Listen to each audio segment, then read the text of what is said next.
Welcome to Card Central 365, powered by Gray Bar. This is STL Sports Central. All content provided by DraftKings. The crown is yours. Grant Salzman, Stephen Carey here, discussing the Cardinals in what was a frustrating series opener against the Reds. It was a back and forth affair until it wasn't. Late in the game, the bullpen really struggled for St. Louis, allowing 8 runs over the final 3 frames of the game. The Cardinals held the lead through the 6th inning, regained the lead in the 7th, and just from that point on, things just sort of turned for St. Louis. I have been the one that has certainly been carrying the flame. Hey, they're not out of it. They're not out of it. I think this one was kind of the nail in the coffin for the Cardinals with only, 12 games left to play. Yeah, I mean it's this, and then you combine that with the Saturday they're up 7-2, and they blow that game and lose. Like, I think the frustrating part is the Mets lost 7 to 8 games in a row. You could be right in this, and you look at games like this, a game that you drop in Milwaukee, another one in Seattle, and I know that I was listening to Brad Thompson talk about how you can look at those, and the Rockies games that you don't remember that the Cardinals won that maybe they shouldn't have, that flipped the other way. But just in this last week, Stefan, I mean, they probably have lost 3 games, including this one last night, where you would have said, they have control of this one. They should find a way in this, and they haven't. And that's 4.5 back, 11 to play. That's it right there, I think, Stefan. Well, a couple of positive takeaways for St. Louis. Return of Brendan Donovan, 3 for 5. Nolan Arenado, multi-hit game. So a couple of the guys that were rehabbing looked sharp at the plate, which, again, you don't know who's going to be on the roster in 2026, but you like to see that at least the rehab processes are running smoothly and that you can get guys back to form when you send them down or out to rehab. Yeah, especially with Arenado. You don't know what's happening with him. I love Nolan Arenado. I think a lot of St. Louis likes him. Maybe you see his last 11 games and he plays well, RBI single, but Brendan Donovan's the guy that you're really focusing on if you're looking at long-term of his rehab. You want him healthy this last week and a half, healthy entering 2026, because right now you're assuming Brendan Donovan has a pretty good chance to be on this roster, far more likely than Nolan Arenado's, but never say never about Nolan being on this team again next year. No doubt about it, Grant. Now, discussing the bullpen, Matthew Liberatore had a phenomenal evening on the mound. A quality start, 6 innings, 4 hits, 3 runs, only 2 earned with 1 walk and 6 strikeouts. Seeing him go deep into games at this point in the season with as many innings as he's pitched, far and away the most that he's pitched as a major leaguer, is a good sign. But things started to totally spiral out of control as soon as the ball was handed over to the next pitcher. Roy Croft, blown save. He goes a third of an inning, allowing 3 runs. Ryan Fernandez comes in for a third of an inning. He allows a run. His ERA is up to a 9 at the major league level. And Kyle Leahy, who Ollie Marmol has said does not deserve credit for this loss, had a rough outing, an inning, 4 hits, 4 earned runs, a walk, and 2 strikeouts. And I want to talk about that a little bit. It was certainly not a great performance from Leahy, but the quote said, we need other guys in this bullpen to step up, because Kyle Leahy has pitched the most innings. He's been in the most high leverage spots. He's been the most consistent reliever that is still on the roster.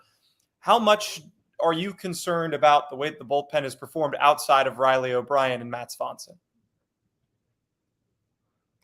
Yeah, I think with you have Leahy, O'Brien, and Swanson, and other than those 3 right now, I don't think there's a guy that you really feel confident in. Obviously, Leahy 4 earned runs, but 9 out of 10 times you feel good about that. It's these days when was it the game in Seattle? Almost the same thing happened. The Cardinals were up 2-1, 3-1, but none of those guys were available. You come in and you blow the game and you lose the game. That's kind of what today was like. So that is a major concern going into this offseason. On top of the starting pitching, it's who in the bullpen do you trust? Because, yes, you have 3 guys, which is big. I mean, 3 guys, 7, 8, 9, 3 or 4 days a week. That's huge. I mean, that's going to win you a lot of games. But if you're looking to be competitive at all, you're going to have games where your starter goes 4 innings and you got to have mop-up duty. Yeah, Leahy can do that. But then who pitches the 7th if Leahy's already the 5th and 6th? Who pitches on the day that they're off? And right now on those, I guess, B bullpen days, the confidence is very, very low. So that's the one thing that I think if you're a Cardinals fan, you need to worry maybe the least about, because signing quality relievers, the cheap contracts, is kind of how bullpens work in 2025. Like, that's what the system is set up to be.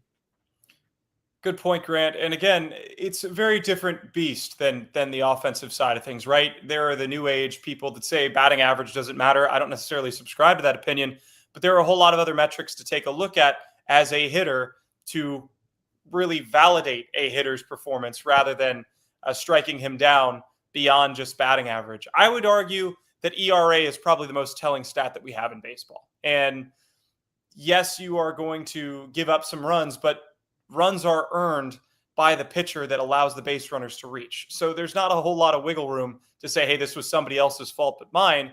Just take a look. Yeah. Roy Croft at a 7.41. John King, he's at a 4.95. Fernandez is at a 9. Graceffo's at a 5.67. So, I mean, these are guys that if you ask them to be multi-inning guys right now, they're going to allow at least one run just by the numbers. And outside of the three that you mentioned, you can't win that way. That's not a serviceable bullpen at this point in the season. No, not at all. It's another game that's just feels lost for this team, you know.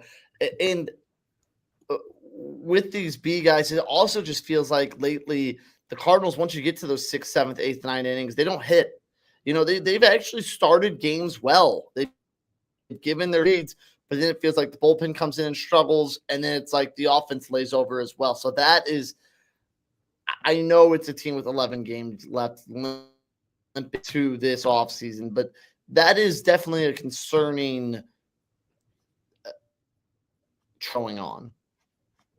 Right, absolutely. And again, you want to see this team finding a way to gut out at bats late in the game, especially when they're trailing. But things sort of were blown out of proportion, as I mentioned. 3 runs in, let me take a look at the box score one more time. 3 runs in the 7th, 1 in the 8th, 4 in the 9th. That's 8 runs over the last 3 innings of last night's game. Quick reminder that this show is powered by Graybar, your distributor for electrical and datacom needs. He's Grant Salzman. I'm Stephen Carey. This is Card Central 365 after an 11-6 win for the Cincinnati Reds, who really seemed like they wanted it more. Usually when you see teams scoring late like that, they have something that they're competing for. I didn't feel like the Cardinals were fully out of the wild card conversation. I'm not going to say that they're 100% out of it, but my belief has certainly wavered quite a bit since last night's outcome. As the wild card currently sits, Cincinnati's 2 games back, Arizona a game and a half back of the Mets, who did not play yesterday. So the Reds have a whole lot to play for, and you can expect their best throughout the rest of this series. Yeah, and I titled this, Can They Play Spoiler? Because right now, as you said, they're not out of it, but why not go beat them the next 2 days and make sure the Reds have a little more misery, join you in the misery in the NL Central? And it's your division rival. I know you're not playing for a lot, but finishing it above the Reds still feels nice. Don't give them that satisfaction. But that's what is, I think, the disappointing thing is that it looks like these young guys, these guys that maybe aren't sure about their status on the team next year, aren't playing for anything, which really they should be. And I'm not obviously, I'm not saying they're not trying, but the last few weeks have not been fiery at all. You know, you lost one of your highest energy guys in Mason Wynn. You have guy like Wilson Harris around, Nolan Arenado's back, some of those vets, but they don't have anything to prove in these 11 games. There's other guys that do, that we just haven't seen high energy from. And I'm not saying that's a terrible thing, but it feels like in certain instances, there's just not a lot of gritting those at bats out, like you said. You made an interesting point. You want to see the Cardinals play spoiler. I think there are some fans out there that have been active in the comments. They want to see 3 NL Central Division teams represented in the postseason so that people are aware of how difficult this division is. I want to get your perspective on all that. That's something that is an interesting question, because in some ways it's bitter because the Cardinals are not in the conversation with that group. But in other ways, I think it kind of justifies some of the struggles that they've had in division this year. Yeah, I do think that makes sense if you zoom out. But if you're a fan, I don't think you're cheering for other teams. Like, as soon as let's say the playoffs start tomorrow. If the Reds and Brewers and Cubs were all in it, I don't think anyone's cheering for either of those teams to you look better because you struggled. So like I see the point in it. You want maybe the Reds to sneak in to say, look, our division's tough. We lost to 3 teams, but also I don't know if there's any really validity or a lot of people saying that 3rd wild card spot right now is this desirable crazy thing you can get when if the Reds got in, they'd probably be about 81 and 81. So that's, I don't know if that really boosts your resume up, boosts the challenges up. I think if anything, you want to beat them, get them out of there, keep them out. It's a very, very good way of putting it. This is not the most desirable 3rd place wildcard spot, as we've talked about in years past.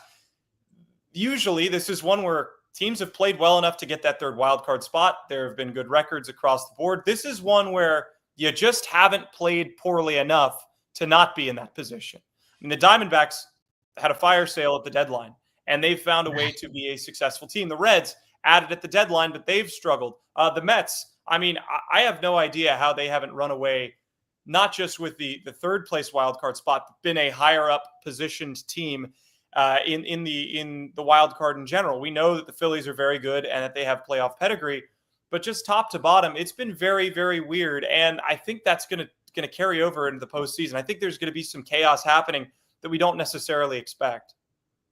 Yeah, like I could see if the Mets or Diamondbacks sneak in, whoever does, like I wouldn't be shocked if they won a series. Like it's such a weird, like especially the Diamondbacks with that pitching. Like Gallen could go out there and shove, Kelly could shove. All of a sudden, the Diamondbacks are in the LDS. That's the weird part about how the new playoff system works. Is already was a crapshoot with playing 3 out of 5s. Now you're playing 2 out of 3s. It's even more of one. But that's what I think is frustrating Cardinals fans. You look at it 2 ways. Like, man, they could sneak in, and yeah, they probably have no chance to win the World Series. But to say they can't beat any team in baseball twice in a 3-game series is crazy. Like even the Pirates or the Rockies against the Dodgers in some world would have a chance in a best 2 out of 3 against the Dodgers, Brewers, whoever you want to put out there. So I saw a lot of hoping they wouldn't get in the Cardinals, and they're probably going to get their wish.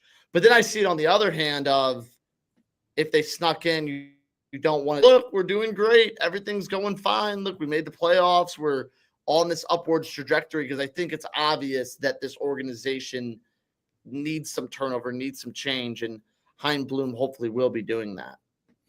Yeah, the last thing we want on this show is for it to be an echo chamber of negativity. Look, the season hasn't turned out the way that any of us would have liked it to, but there can still be positives that come from this. And my fear of if 3 Central Division teams make it in, it will be more of the fans discussing all the Cardinals' shortcomings, when in reality, if 3 Central teams get in, I think there's a lot of internal conversations that will happen to say, hey, we have 3 playoff teams in our division. We've got to do something drastic in order to compete with these teams next year and moving forward. So maybe that is just sort of the wake-up call that the Cardinals will need or have needed, assuming the Reds can find a way to get in. Now, the Cardinals, of course, are going to try and win every game that they play, but it's a very, very interesting conversation to see how this will play out between the Reds, the Brewers, and the Cubs.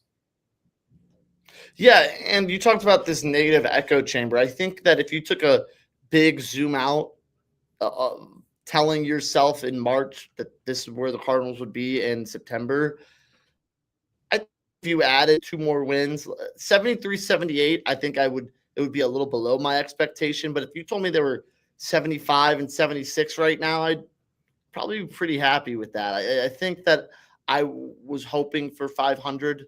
I thought 500 success, and they'll probably go a little lower than that. But you saw a lot of things this season that I think if you zoom out all the way will be positive.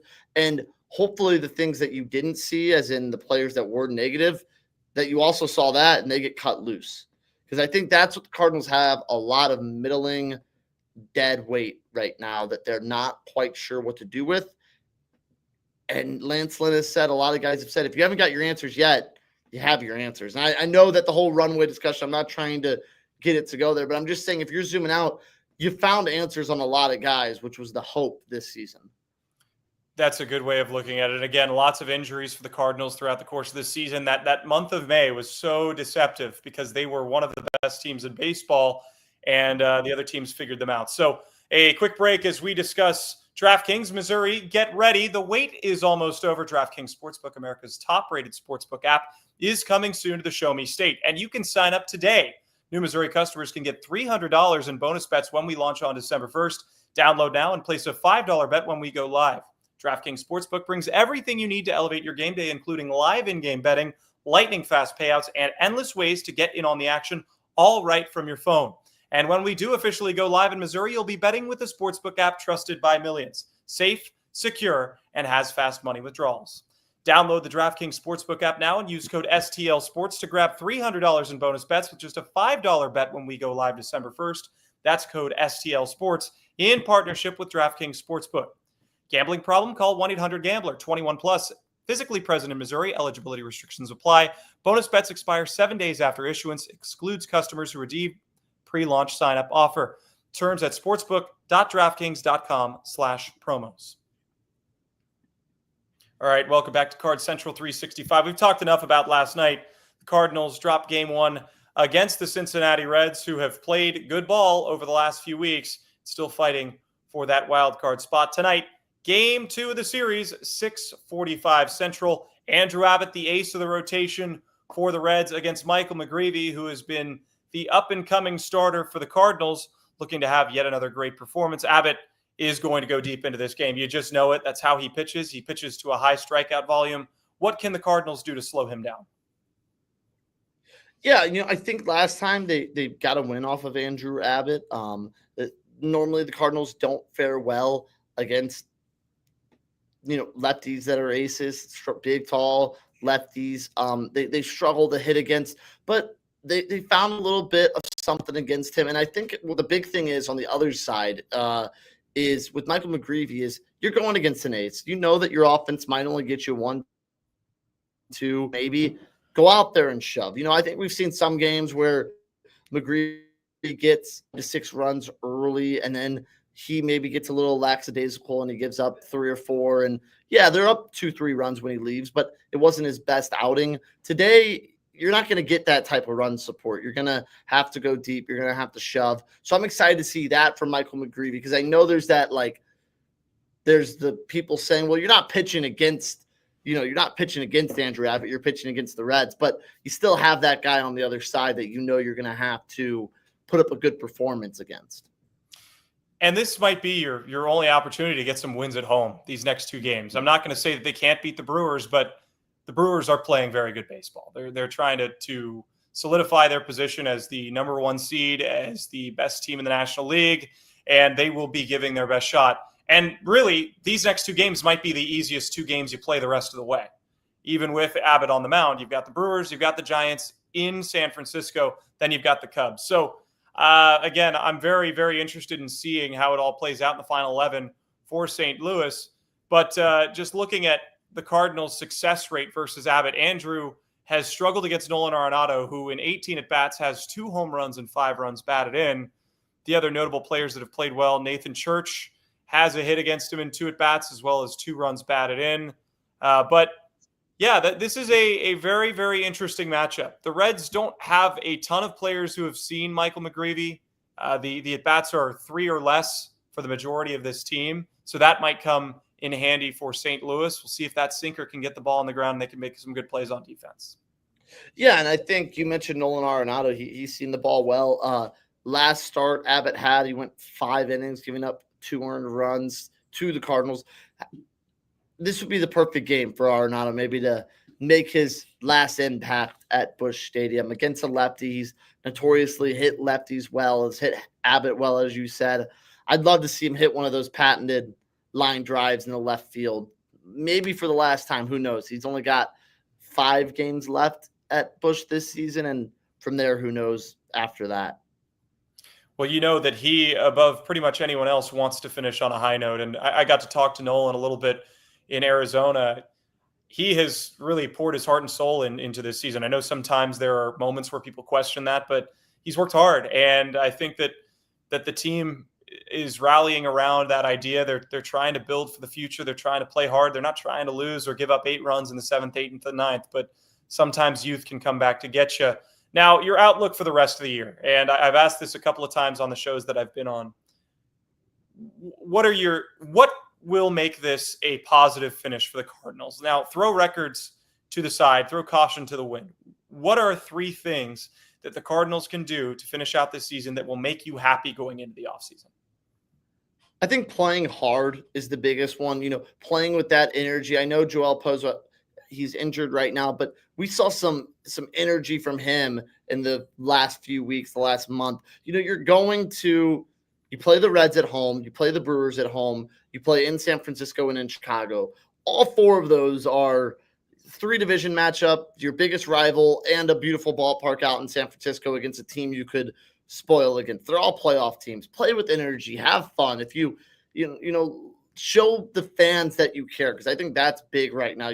Get them fired up after a double, something like that. Because even though fans have maybe been upset not watching the Cardinals last month because they haven't been good, people tune in these last 9-10 games just because they finally realize, oh, well, I'm not going to be able to watch baseball for a little while for the Cardinals. I think another thing is I just want to see that bullpen, especially the guys we've talked about today that have been unsuccessful, find something, because you can still learn a lot about one of these guys in the last 11 games or so here. So I think with the bullpen is just those B guys we said, find something that will give you a little spark and maybe open some eyes for next season. Yeah, and this doesn't feel like a Cardinals team that's just trying to survive till the end of the year. No. Whereas you look at the Braves, who have picked up pretty much every waiver player that you can get to just make sure that they have enough players to fill their roster on a nightly basis. This is a team that does have some pieces. It's just a matter of them putting it all together and for the puzzle to finally be figured out. So there's not a whole lot more that we can say tonight. 6:45, Andrew Abbott versus Michael McGreevy. Grant, any final thoughts? Yeah, I'm excited to see McGreevy pitch today against an ace. That's really all that it comes down to. How does he perform against Abbott? How does he have one of his last starts go for one of his best starts? Finishing on a high note for those starting pitchers is something that we haven't talked about much either, but it is coming to the end of the line for them in 2025. Thank you so much for your viewership, for tuning in to the Cards Central 365 show on STL Sports Central. All content provided by DraftKings. The crown is yours. This show powered by Gray Bar. Be sure to like and subscribe to the YouTube channel. Get involved with the conversation. We'll have lots more videos, lots more content, even outside the baseball realm. For Grant Salzman, I'm Stephen Carey signing off until we talk to you later on after the Cardinals face off against the Reds in Game 2.